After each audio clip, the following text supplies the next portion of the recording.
Hey guys, welcome back to Full Package RC. It's been a little bit. We appreciate your patience, but it's been some crazy times. I am here with the normal crew. We've got Mike Sobey. Yo. And Aaron Heister. What's going on? And I am Bob Heister. Unfortunately, relation to the Aaron Heister, as you all know. And we're going to get at it tonight with a good guest. Go ahead, Mike. What was that? I was going to say sucker. Yeah, I know. I figured you were going to make fun of me for that. I'm going to call you a sucker. That's all. Before we jump into our guest, one thing I'd like to hit on is I don't normally do this with, as you know, in most episodes, but there's a new product out recently as of maybe a week and a half ago from Losi. And it kind of intrigued me and honestly impressed me to the point where I feel like I had to mention it. And Losi came out with something called the Mini B. It's I believe it's 124th or 125th scale, 2-wheel drive buggy, ready to run, everything in the box, very cool looking, pretty fast for its size, and they're $100. They come in like 2 colors, so it's something if you're, want to get into some cars, indoors, wintertime's coming, you want to race inside, it's something worth checking out. It might be hard finding them because I think they're getting sold out most everywhere. I know at the shop where I'm at, we got an absolute ton of them in and they're gone. They sold out really fast. But if you can get your hands on one, I highly recommend it. Gotta note, we're not sponsored by Losi. And no, really no cool sponsored. It's just really a cool thing. Guys. Yeah. Are you sure? Are we sure that we're cool or sure that we're not sponsored? You sure you're not sponsored? It sounds like they paid you to say that. No. I wish. I wouldn't mind. I mean, if you're listening and you want to sponsor us, feel free to hit us up. But yeah, not sponsored. Just a cool product that we wanted to hit up or let you know about. But that all being said, with cool stuff, we have pretty cool guests tonight. It's somebody who pretty much cool. And this actually fully encompasses the full package RC. The whole thing with full packages RC is a little bit of everything. You dabble in RC of all types. So tonight, I would like to welcome to the podcast Kyle Spieles. Oh, thanks for having me. What's going on, Kyle? How's it going? Hey, everything's going well.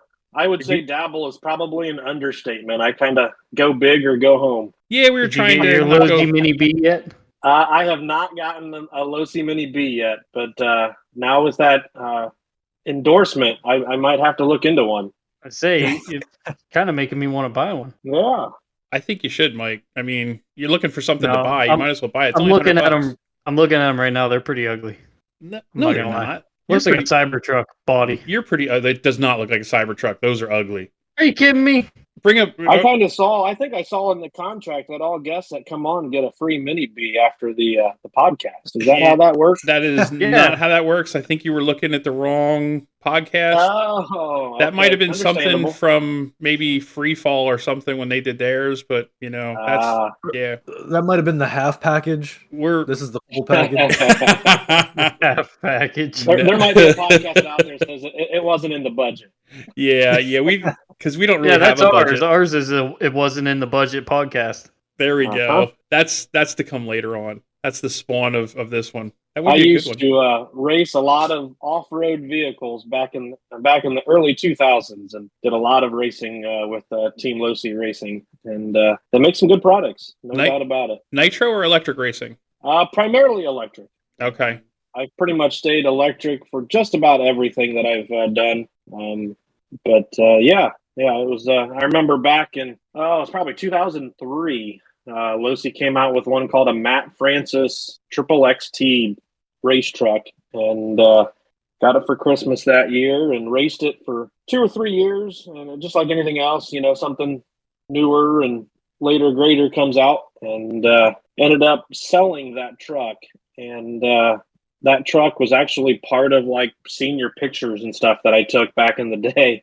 Wow. And I was at a local racetrack about 5 years ago, and I saw a truck that looked very similar to that. That was for sale for next to nothing because it's such an older vehicle. It turns out it was the exact vehicle that I had sold almost 20 years ago. Had the exact body on it. A guy bought it for his son. Son never touched it, and he put it in the closet. Yeah. And so I snatched that truck back up. It's sitting in my workshop right next to the senior picture that I took with it almost 25 years ago. So that was kind of It was cool the thing. truck that you sold. It was the truck with still the special body that I had painted for it. Wow, that's wild. That is still in, like I said, it was still part of a senior picture that I had taken with an airplane and a helicopter and a truck. And so, yeah, it was pretty cool. I'll probably don't plan on getting rid of that one again. Just kind of a neat memento. So you had your senior pitch. So you're so into RC that you had senior pictures taken with different RC categories. You could say I hit a whole new level of nerd status probably with that at that time.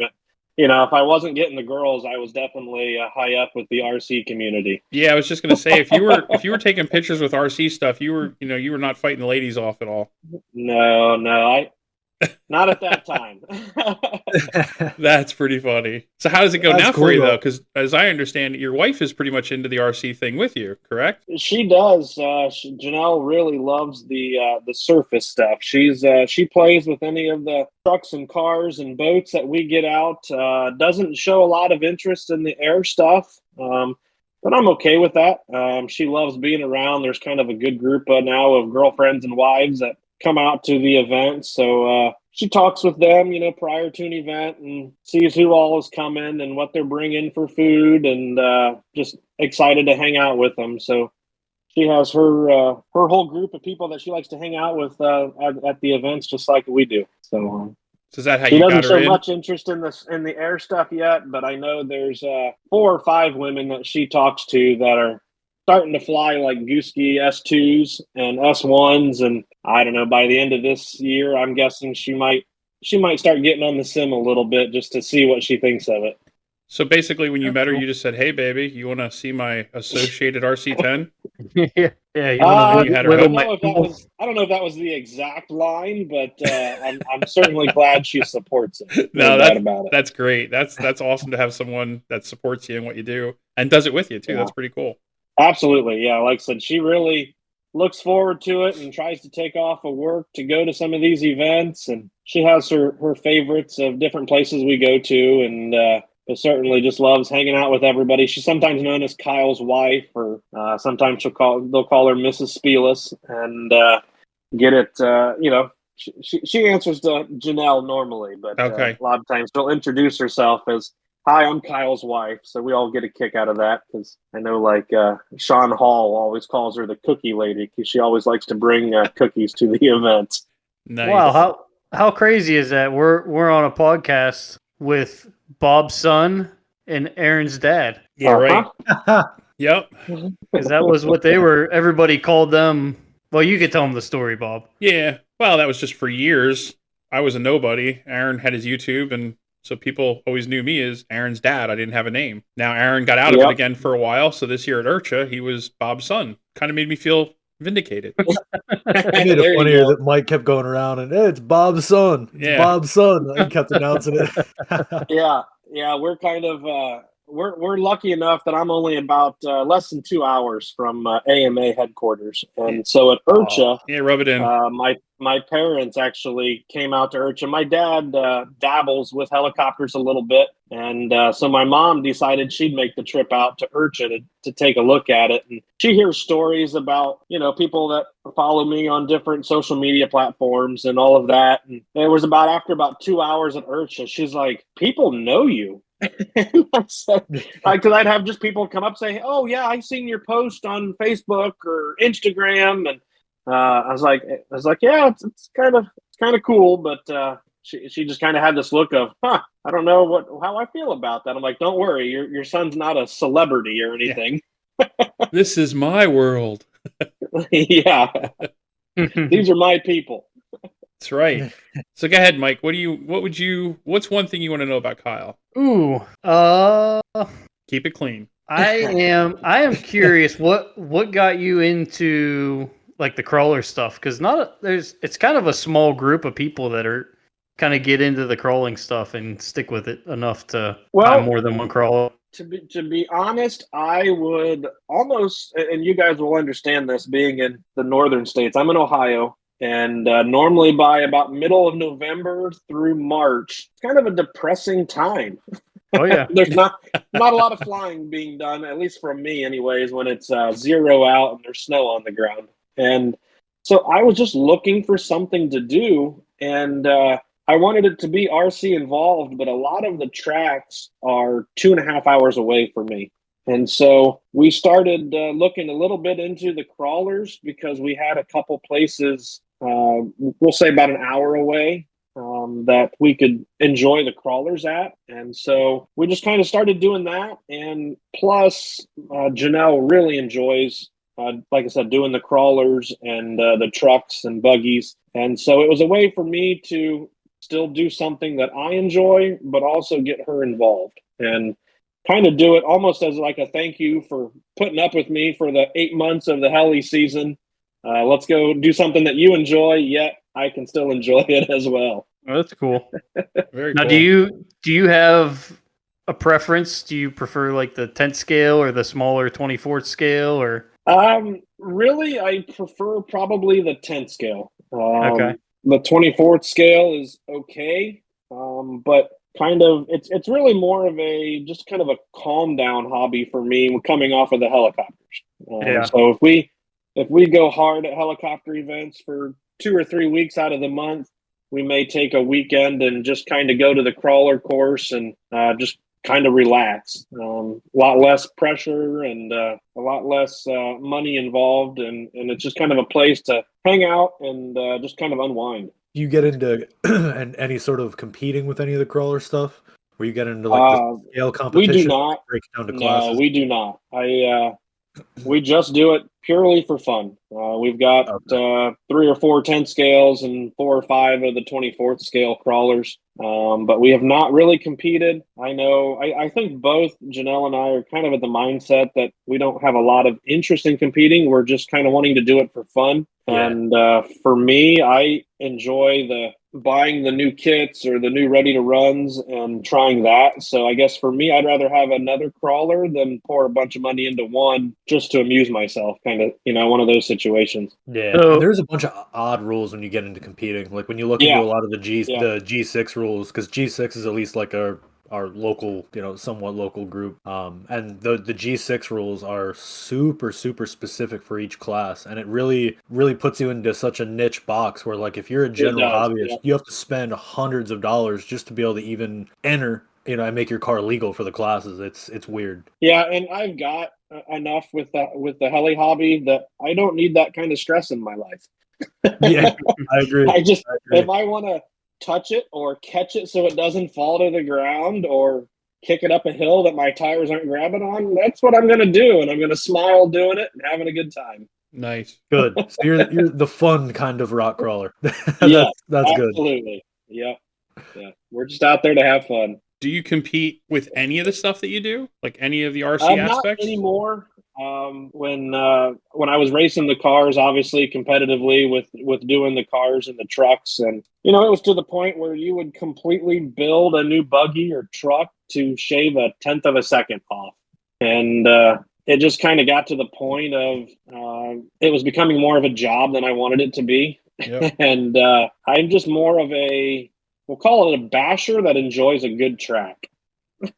Yeah, that's a good way to put it. I like to play on a track. I like to run smooth lines, but I don't need to have a transponder in there to have fun. But I'm not just going to go out and beat the crap out of a vehicle either. I'm going to use it for its purpose, but still have a lot of fun doing it. Nice. Very good. Yeah, it's nice to see, someone that's doing all the different aspects as well. But now when you raced, were you oval? Were you off-road? What? I did carpet oval and dirt off-road. Okay. At different times. I was about, probably about 14 years old when I first started getting into it with the cars and trucks. And we had a track that was about 30 minutes away from us, came to one of our little festivals, our town festivals, and they set up an oval track, and that's kind of what got the bug started. And I went over to the track, and then actually my grandfather used to bring me over to the track on Friday nights so that I could go over there and race a little bit. So that was always a neat memory that I'll hold, and that kind of started it. And I was allowed to get out of school to race. I mean, how much more could you ask for when you're how old were you 16 years old? Okay, that's what I was just going to ask. How old? That's awesome. Yeah, when you have some family support with that, that's always a great thing. Cool to hear. Yeah, yeah. Very cool. So now all the stuff that Yeah, you've done. it actually, I'll tell you a funny story. When we moved to the town that I live in, the big thing at the time was paintball, and I was in 6th or 7th grade when we moved to the town. And my parents weren't real excited about me getting a paintball gun and primarily getting shot at. And, I remember those days. Yep. And so at that time, we're kind of looking through at paintball guns, and my dad says, about 20 years prior, I used to fly airplanes. He said, why don't we look into getting an airplane? He was really just trying to get me to think about something other than the paintball stuff. And of course, I said, sure, let's do that. And that kind of started. Bought a little 40 size nitro plane. I think it's called like the Eagle or some of those little high wing trainer plane. And that started the RC addiction. Nitro too. Yeah, like nitro. I've had nitro, gas, and electric. Awesome. Now, do you have any nitro helicopters? I don't.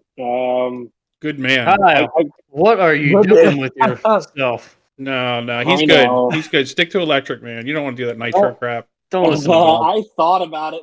Nitro got pretty big this year. I mean, for how expensive the fuel has gotten this year, I've heard people saying $65, $75 a gallon. I was shocked. Later the year got, the more people were showing back up with nitros. And I'm kind of hoping the supply and demand works itself out. So maybe we start seeing a little bit cheaper nitro again. And but I don't know. I just like to plug and play.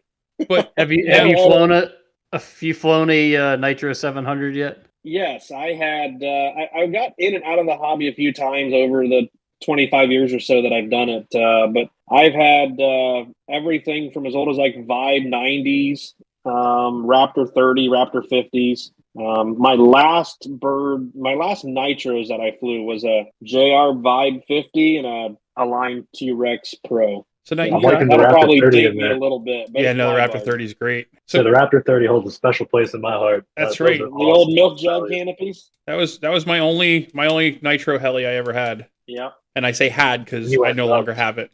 I sold that puppy. But you said how this year everybody's been doing nitro, and I think it's that FOMO, the fear of missing out thing. Because they're on the hangout, they're seeing everybody doing nitro, so they want to get a nitro. But that's also the same thing that happened with those AG1 gimbals, and we know how that ended. No. Bob, it's as people get older, they get wiser. That's what's happening. No, you just want more of a headache. No, you're just getting older and you're a wise ass. That's different. I recently, down at IRCHA, they released that new Nitron 90 Burt Camera edition, and man, that is a sharp looking bird. And I've got a Tron Advance that I fly, and I really like how they fly. And I thought, maybe I will get back into the nitro thing. And then I started thinking I need a starter, and those Sullivan wands are harder to find now, and I need a fuel jugs, and I don't know. I almost psyched myself out. I'm like, man, maybe I'll just stick with the electric for a little while. And then there's the tuning. When you really want to go, you have to spend, got to tune it, get it working, and then it won't run right, and then it flames out, and it's just especially in weather like IRCHA, you get there and it's 50, 60 degrees in the morning, and then 80, 90 by the evening. Yeah. So that's after this episode, come talk to me, man. Don't listen to these guys. We'll get you straightened around. Hey, I like nitro RC cars, man. I did that for 10, 15 years. Absolutely. But the nitro helis, I just like simplicity. Oh, there's nothing like it. Yeah. You just like the excuse when you don't have a good flight. You're like, the engine wasn't running right. Oh no, I don't. My stuff always runs good. Does it? All right, I'll have to see if I can dig some video out. Yep. You know why? Because I don't go chasing the last 3% of a tune. Yeah. That's where people start blowing shit up and making it where it doesn't want to start. You get it happy, you get it pushing power, and you leave it alone. You don't squeeze every last little bit out of it. You're talking to the wrong Kyle if you're trying to squeeze out the last 2 or 3% of something. Yep. On a helicopter, because I will not notice it. Yeah, no, I mean, nitro's cool. In all seriousness, it is kind of neat. I just, honestly, Kyle, I think you said it best, because then you need the starter, you need all the other supporting equipment, shall we say. Just need a friend that flies nitro. And I just don't want to buy all that other stuff. I'd rather take all that money and get something when you're more electric. Every field cone's going to have a starter. So as long as they're good with you using it, you'd never have to buy a starter. That's what I'm saying. You just need a friend that flies nitro. Yep. Well, Yep. That's my problem, I guess. I don't have a Yeah, friend. we don't really have friends. I don't have friends. So. That's because you're talking nonsense. Well, there is. My one friend might be listening to this. Hi, Larry. He flies electric. No, he's not a nitro guy. But Larry always gives me his stuff to fix, so I can't really use his stuff. That's different. Well, just say you need to run about 7 or 8 tanks through it for maintenance reasons. Oh yeah, no, he'd be fine with it. Oh, if this segment, I'm gonna catch so much shit. He's gonna bust my balls for this one. It's gonna be funny. I'm gonna make sure Kyle and Larry both have nitros by Urcha next year. Oh no. Okay, that's where I'll get Kyle. Yes, but if you get Larry to get a nitro, that's just more headaches for me. No, I'm good. Oh yeah, that's definitely happening. No, hell no. That's all you then, buddy. You can get it, and you get it set up. At least if Larry gets a Nitro 700, that means I'll get to fly a Nitro 700 and beat up on it. So hey, he's flying the Kraken 700 that he picked up at Urcha, and, nice. And starting to like 700s. He realized the authority that they have. Drake. And, yeah. Or the Drake, not the Kraken. I'm sorry. Whatever. Yeah. It's a Goblin. They're all the same. They're not all the same. They all, no, in a good way. Every Goblin I've ever flown flies great, honestly. Yes. So, I have the old original 500. I've flown many different models of them, and they all fly great. So that wasn't a knock towards any one model. I just forget all the different names. Yeah. Well, I'm pretty pumped. I got an Il Goblin Pro that showed up on my doorstep today. See? Going with the new stuff. There he is. I'm pretty excited about that bird. So you're jumping on the new stuff. So the Radio Master, when's that coming? That I think I'll wait till there's a little more reviews and tutorials on that one. But while you're waiting, put that Tron 90 in your cart. Yeah. That might be one I would think about, because I have that Tron, the 7.0 dynamic or 700 dynamic, whatever you want to call it. Dynamic. There's no Y in it. And that heli, honestly, is kind of becoming one of my favorite helis. I have it flying on 12S, but I really love how the thing flies. I love the simplicity of everything. I'm really digging the Tron stuff, honestly, more so than what I thought it would. And that was the best heli of all. It was free. I won it in a raffle. Perfect. So now I just got to go to the Spring Fling again. Hopefully, give away a Nitron, and then maybe I can win that one. There you go. But my dynamic. Go ahead. 8S. And I was worried. A lot of people were talking about them on 6S, and I was a little nervous about stuff running it a little bit too warm. And I had never jumped into the 8S scene, so I thought I'd give it a try. And I do really like it. Electronics come down at a good temperature, and it's been a great bird. So I have mine set up on 6S. Okay. And to be honest with you, I think I've actually put one actual flight on it, and the rest of the times I flew it is just shooting inverted autos and floating autos, and that's all I do with it. I just put it out to auto it. Why is that? But it's super, super light. It's kind of, even with 6S, the power to weight is pretty wild. Why are you only doing autos with it? Oh yeah, it autos like a dream. Why though? Why aren't you actually flying it, ripping on it, doing full flights? Because it autos really well, and that's really the reason I got it. What's that? What blades are you using? I have the Azure 700 blades on it. Okay. But I picked it up to start shooting inverted autos again, because it's been a couple years since I've been playing around with those. Used to be able to land them at my feet, and now, like the last couple times I've done them before I bought the dynamic. Dynamic. I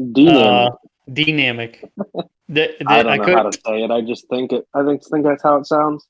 I couldn't get the dismount on the inverted auto like where I wanted it, so I was like, all right, obviously I'm rusty with this, and I need to start putting some work on it. And I don't want to mash up a nitro pipe or chicken dance a heli shooting autos. Well, electrics don't chicken dance. So. Oh, that's right. Yeah, you're still doing the nitro stuff they do. Yeah. Anyway, go ahead. So the only electric I own is the Tron Dynamic, and it just does autos, because that's all electric's good for. Nice. I don't know about that. my whole fleet is electric helis. Oh, good man. So what's your favorite heli? I'm gonna put you on the spot. Of all the helis you have, what's your favorite one? Right now, it would be I'm gonna have to pick two of them. No, one. I really enjoy the Tron Advance and the Gooski RS7. But you can only pick one. If I was only gonna pick one, it So- would probably be the Gooski. Okay. The Gooski looks pretty good. The only thing that keeps me from trying one is I can't stand how they leave the bottom of the canopy open. I got over that pretty quick. I'm not a fan of having the wires stick out the front. Yeah, it drives me nuts. Front of the mouth, as some people will call it. But not having to take the canopy off to slide batteries in and out is pretty darn nice. I know a lot of the other manufacturers are coming out with different slide-in trays that don't involve having to take the canopy off. But Yeah. that was a nice feature for me. But yes, I wish there was a way to maybe hide the wires a little better. Yeah, I was gonna suggest like a door or something, but that's how the Raw is, and the Hangout would go in a shit fury if Oh my god. They cloned they it. made They a door. copied it. Now is it Gooski or Goose Guy? Depends on what part of the country you're in. Part of the country or part of the world? A little bit of both, but It's like soda versus honestly, pop. I've heard it both. I've heard it said both ways. So I watched a video from Sean Kay, the Heli Direct guy. He went to their manufacturing thing, and they call it Goose Guy because it means something. I can't remember what it was, but it stands for something. Broken down, it's actually two parts: goo, sky, and Correct. each part means something different. So I guess the correct way is Goose Guy. So I was wondering it because I've heard both ways, and I never knew if there was actually an official way. So And Goosky sounds I cool. think I say it both ways, and I don't even mean to. It just Yep. whatever kind- rolls off the tongue. that's kind of like Tamiya. Is it Tamiya or Tamaya? I've always said Tamaya. Yeah, I've always been the Tamiya guy. So both ways, though. I like Gooski because it's close to Brewski, and everybody There loves you go. Brewskis. Do they? You sure you drink brewskis? I thought you. Well, I thought maybe you- not guys that like electric helicopters might not like brewskis, but I thought you. us Always, nitro guys, we enjoy a good brewski. I always thought you were drinking your The wine only guy that coolers. wouldn't shotgun with me at Urcha That's is because how he it's enjoys quick. brewskis. That's because Right. it's quick. Us electric guys have time to make a drink. Exactly. Yeah. What Touche. Aaron about this? So because Mike wouldn't shotgun with you at Urcha. Mike was the only one that didn't shotgun with Yeah. me. I was Yeah, shotgunning with. That's because he With wanted to everyone. shotgun a Zima. Azima. He even got Dana. Dana I did a haven't heard of that shotgun in with a him. while. Yeah, shotgun and Zimas. I Yeah, haven't had a Zima since I was old enough to drink. I guess they weren't around then. Aaron found some for Urcho. Yeah. It was How's only that 20 years Twisted Tea old. sponsorship going? Oh man, we're looking for it. I'm trying to get. Otherwise, not yet. Yeah, not yet. I'm trying to get a full livery on the real drift car. A full. Okay, Hoping we'll get some sort of sponsorship out of the deal here. there you go. Even if it's not a sponsorship, if they just send me a couple cases, my life will be made. Just always have topped off coolers with it. You'll be all right. Exactly. Exactly. You're gonna put that on your car, and they're gonna send you a cease and desist. Yes, they Yeah, are. copyright. We didn't authorize that. Yeah, There's been a couple people at my local track that have done Twisted Tea liveries, and every time Twisted Tea will actually repost it on their Instagram. So, man, if I can just get some sort of recognition out of it, that'd be awesome. I'm looking at painting And the then car. in the background, their attorneys are writing up reports. Well, Yep. so here's the thing with Twisted. I actually don't know. I know Aaron, you know about this because I showed you, but I don't know if I ever told Mike. So we talk about Twisted all the time on here because it's been kind of a joke, and Aaron's always talking about his Twisted Tea. Obviously, we know he loves it. So a while back, shortly after we started Obviously. the podcast, you know where this is going. Yeah. I actually sent them an email and said, so just out of curiosity, do you ever do any sponsorships? This is something we've talked about, and your name comes up, and we do it because, I just wanted a little explanation. They actually got back to me, and they said that they don't do most sponsorships, that a lot of the people that use their info were using it, not getting paid to do it, not getting endorsed by it, that they were just doing it because they enjoyed the drink, and that's kind of what they liked about it. And so they didn't do any kind of official sponsorships at, I guess, certain levels. I'm sure they love it. It's free marketing. It's Right. free Well, that's just advertising. it. So I think they figure if people are doing it for free already, they're not going to give out sponsorships, which is kind of smart, on their end. But it was funny because I reached out to them about that, and hey, it was awesome. To their credit, they were back to me very quick within like a day. they emailed me back, and it was this real nice thing. I think I had sent it to Aaron, showing him what they did, and it was just pretty funny that I'm like, wow, they actually got back, because I expected it was one of those things I was going to send an email off and never hear back again. But I was kind of impressed. They seen your email pop up and they're like, "Oh man, that's Aaron's dad." Yeah. One of the guys at the local drift track here, he has a car very similar to mine, and he built it years ago, and he did a full Twisted Tea livery, and as a joke, every day for like a year and a half or almost 2 years, he would post drift clips of this car, his real drift car, and then tag Twisted Tea and say day 300 and whatever of trying to tag Twisted Tea. And they finally did end up reaching out, and that was when I found out they don't make merch. They don't sell anything because they don't want to display their name in kind of a bad light. Because everyone else is doing it for them. Yeah. Yeah, but I mean, they won't, like, because what my friend was posting was like day 300 of trying to get a Twisted Tea sweatshirt or trying to get a Twisted Tea merch or just trying to get something sent to him. And they finally reached out, and they were like, "We do not make merch. We appreciate your interest for this many days in a row, but we don't make merch." So that's ultimately how I found out the hard way.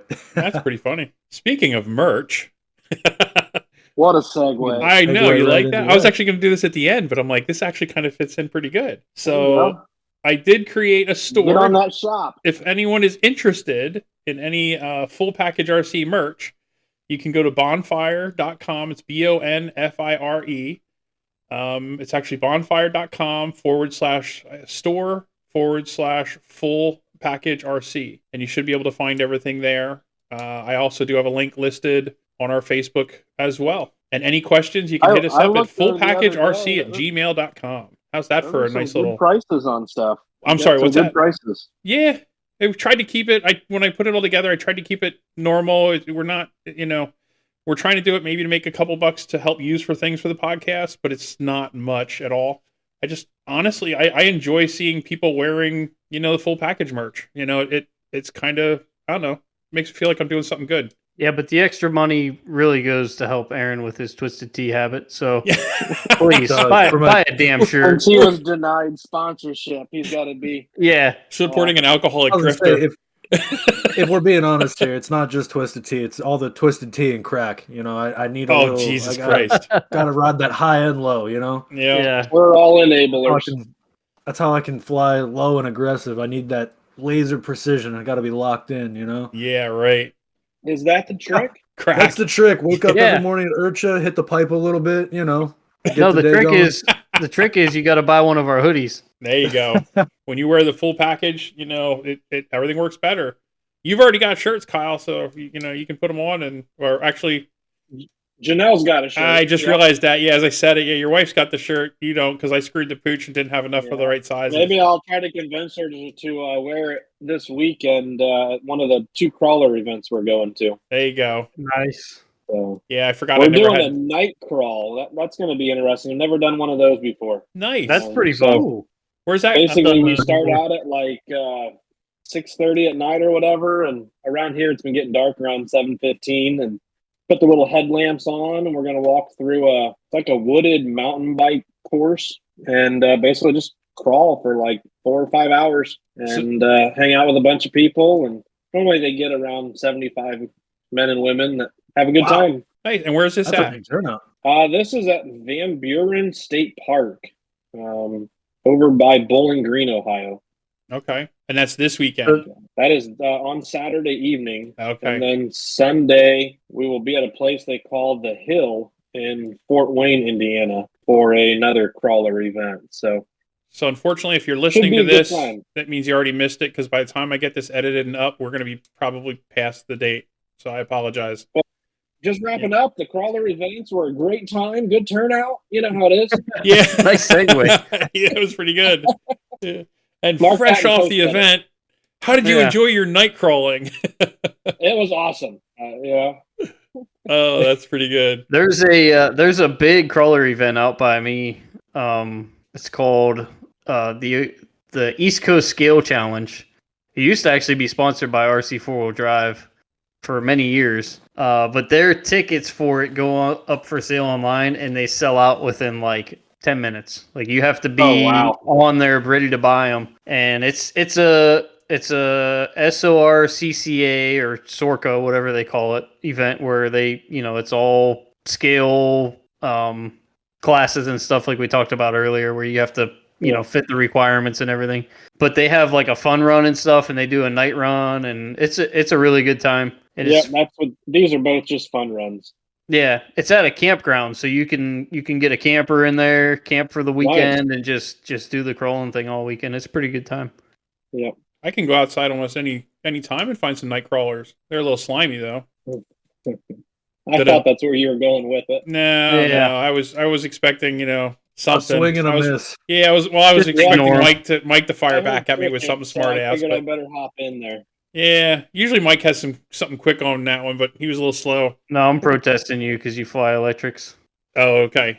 Hey, where's my sticker, by the way, for my Steam? I never got it. Oh, yeah, I never made them. Yeah, just because you had yours, you loved the heli, and then you sold it right away. I know, I kind of miss it. I've been keeping an eye out for another one, to be honest with you. You're going to make stickers, and then because you sold one, I got gypped. Couldn't make me a sticker. I need my Cleveland Steamer sticker. I'll have another one. Because if I don't find one by like Black Friday, if there's a deal on one, I'm going to probably pick up another kit. Because that thing flew really good. I should have never sold it. I told you. But I know, I don't know. I can't hang on to anything. I know. That's what I'm fully expecting. The one did you just buy one now? What's the last one you just bought? The Nimbus Nitro. Yeah, so that'll probably be gone in, I'm going to say 2 months or under. Yeah, we'll see. What's the longest you've ever owned a heli? That reminds me. Anybody want a Kraken 580 Nitro? No. Huh? No. Any takers? I'll give you $1. Any takers? No.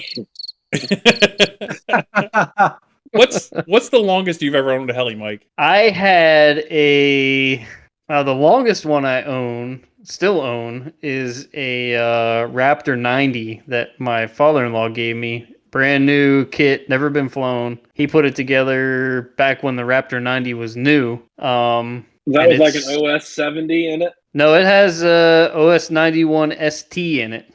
Okay. I had built one that had an OS 70 in it. That was as big as they came then at that point in time.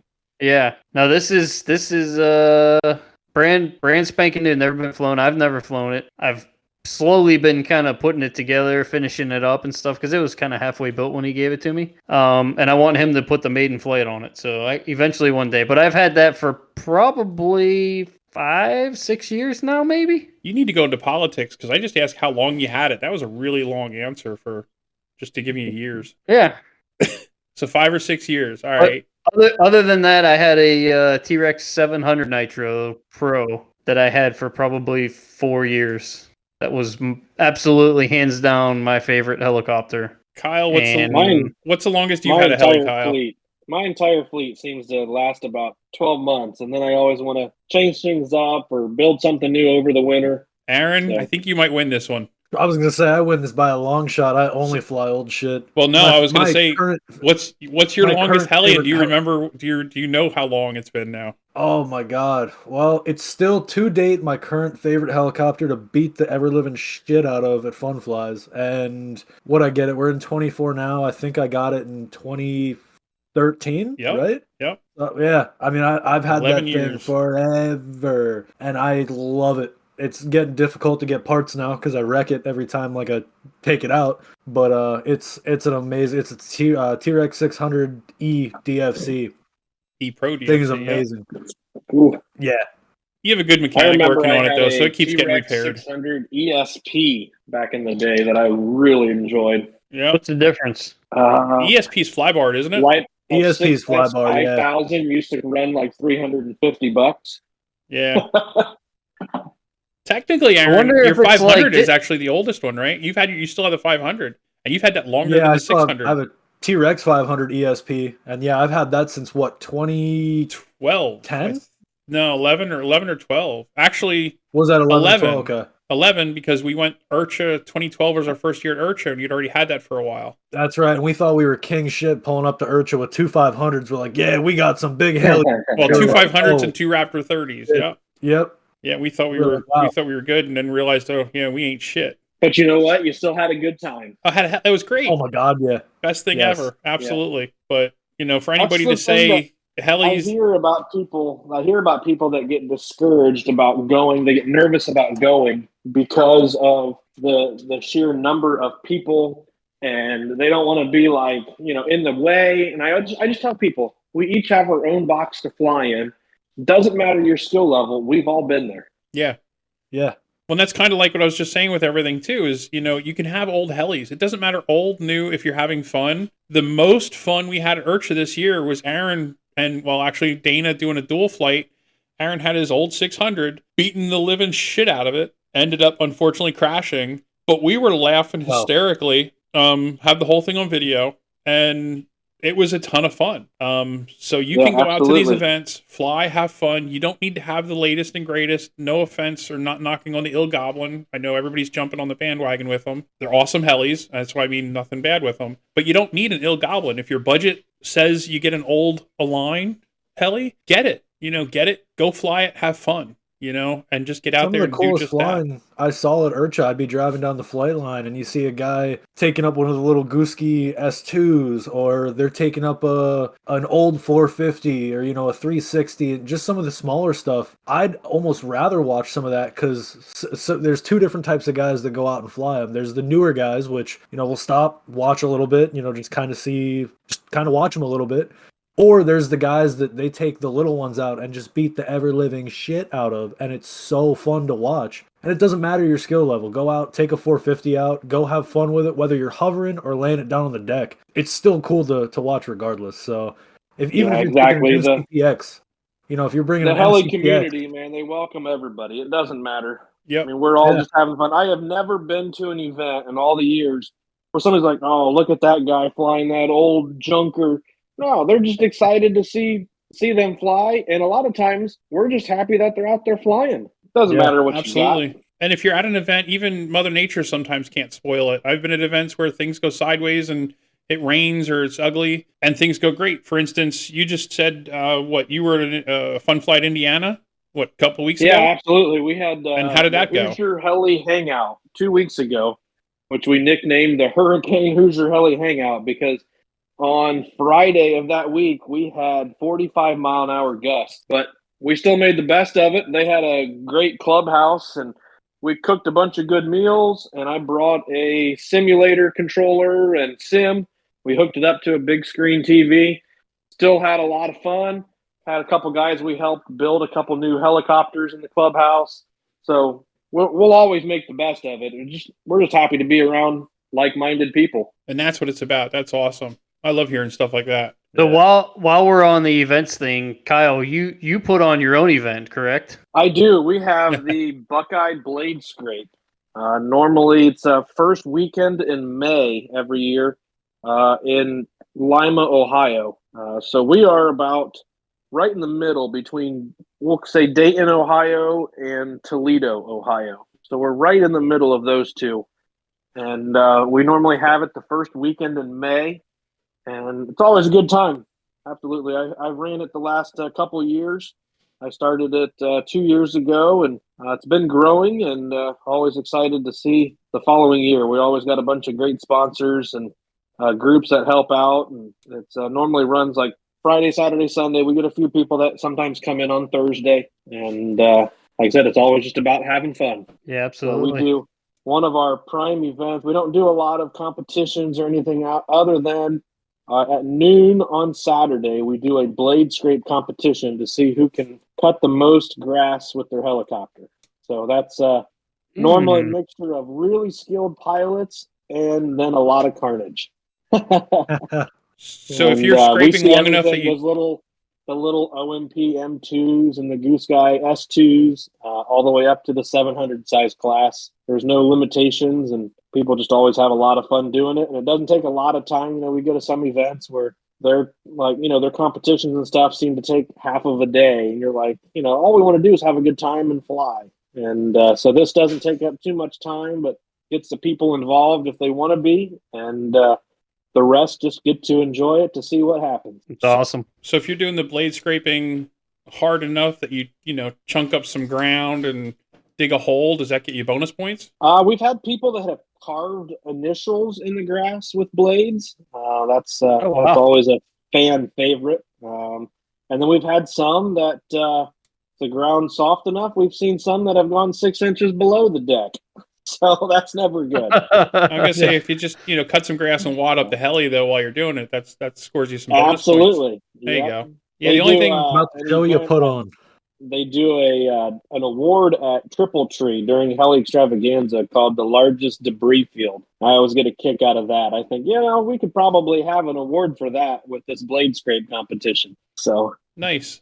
That's pretty cool to do things like that. Now, do you do? Yeah. Maybe I missed it. Do you give out what's the winner get? We do normally give out some extra raffle tickets, and then we've got a local hobby shop called Dad's Toy Shop that actually donates some prizes as well, and sometimes some gift certificates and so forth. So, and we definitely take care of them. Nice, very cool. So, we've covered a lot of different stuff here tonight, and obviously you do helis and planes and cars and a little bit of everything. But what's one of your favorite categories to do? Like, meaning, is helis your favorite or the cars your favorite? So which would be your favorite and why? I would say if I had to pick one, it would definitely be the helicopters. Mainly because of the guys and girls in the heli community. We did about 3 years ago, I was doing giant scale airplanes and helicopters. And between my wife and I, we had a trailer and a camper, and we did 16 events that year.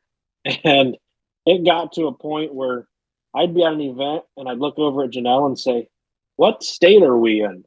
And it just became almost too much. 16 events is a lot. That's a lot. And so we decided, maybe it's time to pick one. And she instantly said, "The heli guys are a lot cooler bunch than the airplane guys." And I said, "Well, maybe you just haven't been around the right airplane guys. However, the helicopters are much easier to transport." So overall, I definitely gravitate towards the helicopters. I like the machine parts, and you're not just adding more balsa wood and glue when you make a mistake, and or the big craze right now where foam planes. You're not just balling it up into packing material if you happen to make the wrong correction. Right. Now, I would agree with you 100% with all the different stuff that I've done and the racing and all the things we've done. We've met some really cool people, but I would say I think the heli community definitely wins for being probably the most supportive, helpful, and trying to think of the right way to say it, maybe not as childish. When I get into some of the racing and stuff, some of the racers get petty and childish with some things. If you're beating them, they get upset. I've been at heli events where guys are competing at one another, but they're also helping one another. Like if their heli needs something, the competitor has helped them fix it to go compete. And when they're done, it's handshakes and hugs, and everybody's happy to move on. And you don't get that, bitterness that goes on with the competition side of it. It's very supportive and very inclusive. And that's the part I think I liked more than anything from the heli community and the heli world of it. Yeah, absolutely. With the car scenes, I always kind of thought, the drivers are either trying to hide their secrets from you, they don't want to give away their speed secrets, or you're just in their way. And that's never a good, that's not very inviting for somebody that's trying to get into the hobby. It's not a way to grow the hobby. Right. Whereas with the helicopter scene, I can't tell you anybody walks up to the flight line or walks through the pits. Every person's going to smile and say, "Hey, how's it going?" Or, "Hey, do you want a hamburger? We're just cooking out. Why don't you grab a seat?" And you don't get that with a lot of the other aspects of the hobby. Yeah, agreed. Even the plane guys get a little bit cranky. And uninviting, I guess would say. Yeah, but it's like if you don't fly this or don't fly that, then you're not in this group. And it's like, hey, we all fly helicopters. Let's have a good time. Yeah, so agreed. I would definitely say the helicopters is what I enjoy the most. And I think that's kind of what we have focused on. I ended up selling the giant scale planes and sold the trailer, and just to focus more. I thought, if I'm going to be mediocre at something, why be mediocre at two things when I can just be mediocre at one? Nice. All right. Well, what do you think, Aaron? Mike, you guys have any other questions you want to hit Kyle with, or Things you're curious about? I do have one that's kind of sort of hobby related. I know you guys were trying to upgrade the camper.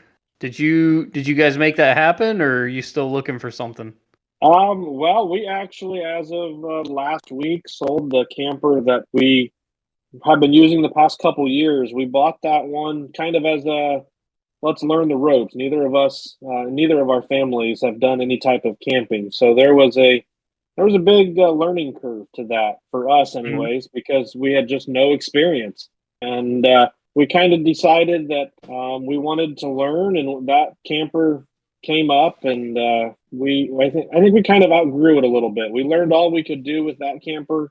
We bought it saying to ourselves, let's learn what we want, what we don't want, what we like, what we don't like, and then we'll know for the next one what to look for. And so right now, as of actually about 4 days ago, we are camperless, but we will probably look again here in the spring. I know there's some RV shows over the winter, and they're a lot more fun to go to now that we know what we're looking at. They're just so overwhelming when you are just starting out. And but now that we kind of have our mental list of what we're looking for and what we're looking at, I think it'll be a lot easier to find the next one that we might do. That's awesome. But we absolutely loved having them at events. It really helped extend our stays everywhere we went. For the person that shows up on Friday night or just on Saturday for a one-day event, and a lot of times people don't want to spend the money on hotel rooms for multiple nights, and I get it.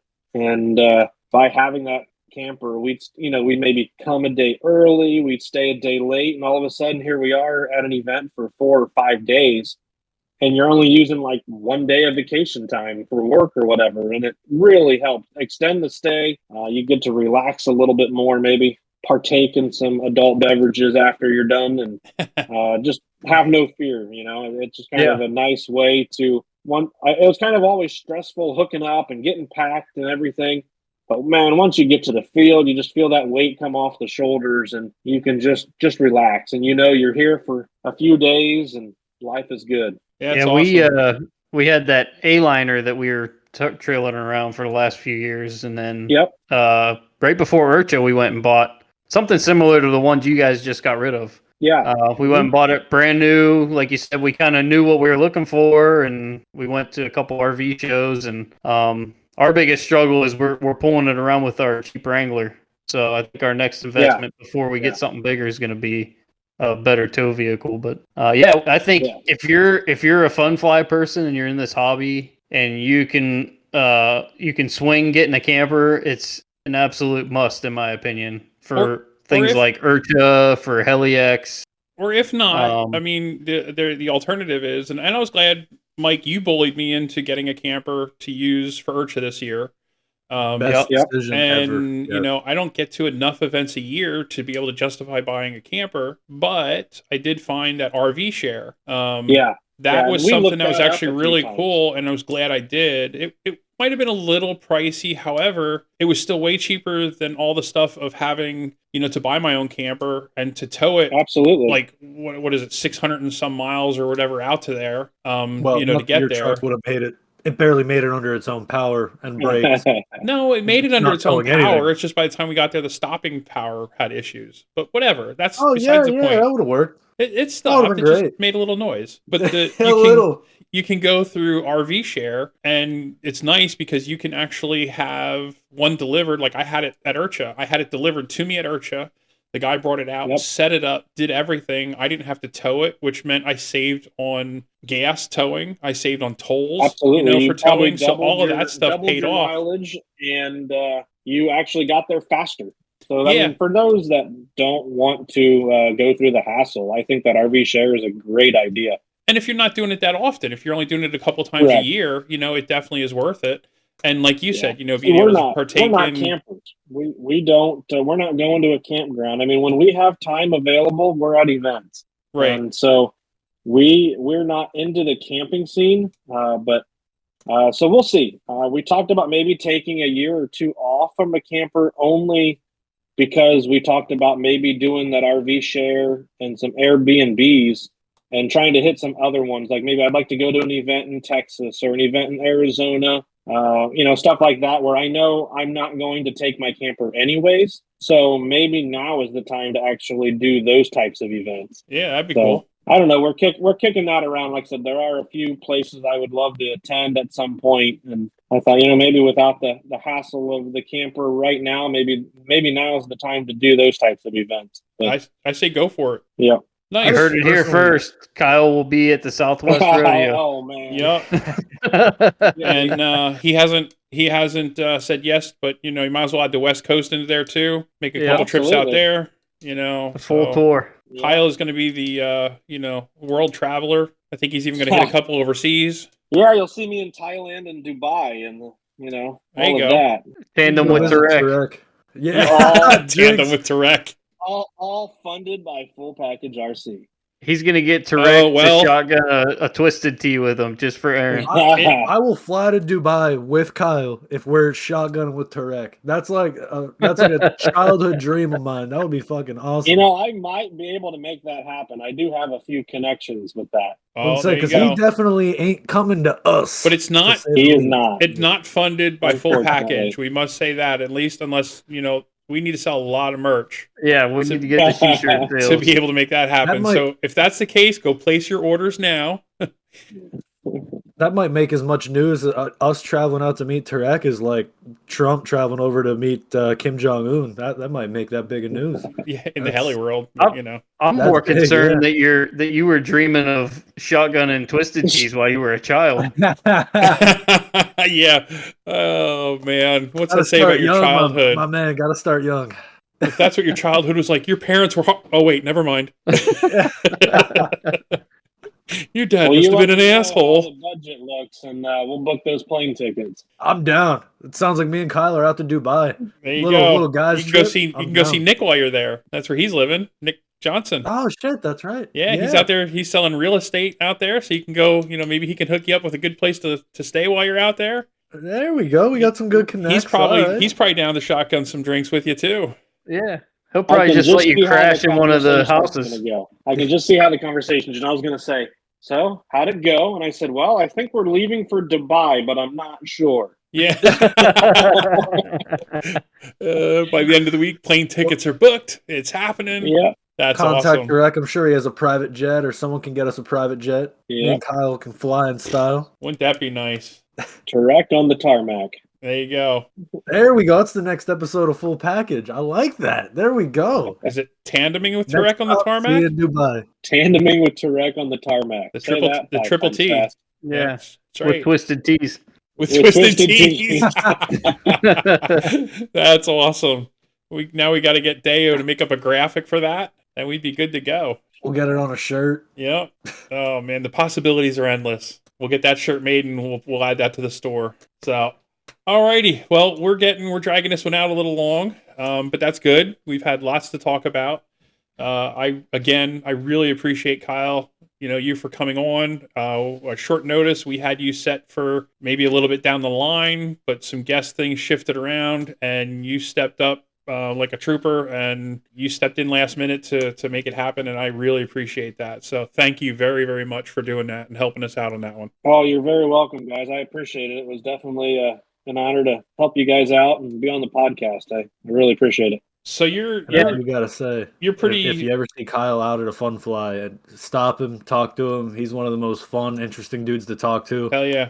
We bullshitted for an hour or two at the night flight at Urcha. He is an awesome dude. Super helpful, super knowledgeable, and just a great, friendly dude to talk to. So if you're ever at an event, stop Kyle, give him some shit. He really is an awesome dude to talk to. Yeah, I appreciate it. Thank him for being one of the good ones. Absolutely. Sure. Yes. So you have a big social media 100%. Presence. Do you want to hit up, let everybody know where they can find you on any of the social networks? Normally, you can find me on Facebook. Kyle Spieles is on Facebook. I'm normally in my profile picture has me holding a helicopter, so you will know it's the right one. On Instagram, the handle is smoothie_RC. So those are the two primarily that I use. Okay. No OnlyFans. No OnlyFans unless I start crashing. Then parts aren't cheap. Well, you never know. When me and Kyle fly to Dubai, you don't know what's Dubai, that's happening true. over Yeah. Start selling And those. if I talk, OnlyFans and Start selling those Yeah, feet pics. if I talk you into Nitro, you're definitely going to need to set one up. Yeah, it gets crazy. I'll just fly yours sometime. Sounds good. I'm down. He's got that 580 you can buy. Yeah, I've got that raw 580 Nightbird that I'm getting ready to sell. Oh, There you go. Is that a Perfect. nitro? It's the Wait, perfect time of year. That sun's going down early. There's still plenty of time left to fly. Yep. All right, guys. Well, we appreciate everything for going on. Mike, Aaron, I appreciate you guys being here and doing your thing, filling in with all the Twisted Tea stories and camper stories and everything else in between. As a reminder, if you have any questions, if you want to be a guest on the show, hit us up at fullpackagerc@gmail.com. We do have the new email address there, and hit us up with anything, questions, comments, concerns, ideas, whatever you want to hit us up with. So I think for tonight, that's probably going to wrap us up. We appreciate Kyle for being here as usual. And anything else you guys want to say to close out? I want to thank Kyle again, and especially for being one of the guys that puts on events, man. I know the struggle. So thank you for sticking it out and making sure we got places to go to enjoy our hobby. Yeah, absolutely. Like I said, I appreciate it, gentlemen. Thank you very much. All right, thank you guys, and to everybody out there listening, thank you for listening. We're glad. Hopefully, we have more than 3 listeners on this one, and we'll see you in the next one. We are going to try to get a little more regimented. So you're telling me Janelle's listen and my listen is 2/3 of our listeners? It might be. According to Mike, we gotta bump that up. According to Mike says we only have 1 listener, so I don't know. Yeah, the one guy in Japan. Yeah. Oh, hey, geez. one hung low. He's he's an adamant listener, so I don't want to hear it. Don't be knocking on him. Now we got a couple listeners going. It's great. It's working out good so far. We're happy. We appreciate everybody. And we're just thankful you're all listening to us sitting here together, BSing and just having some fun. And that's what it's about. Absolutely. But we are going to try to get a little more regimented with our shows. We're going to try to, not make it go as long as this one did.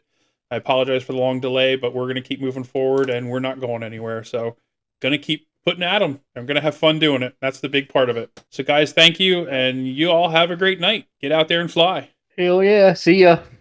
See ya. Yeah.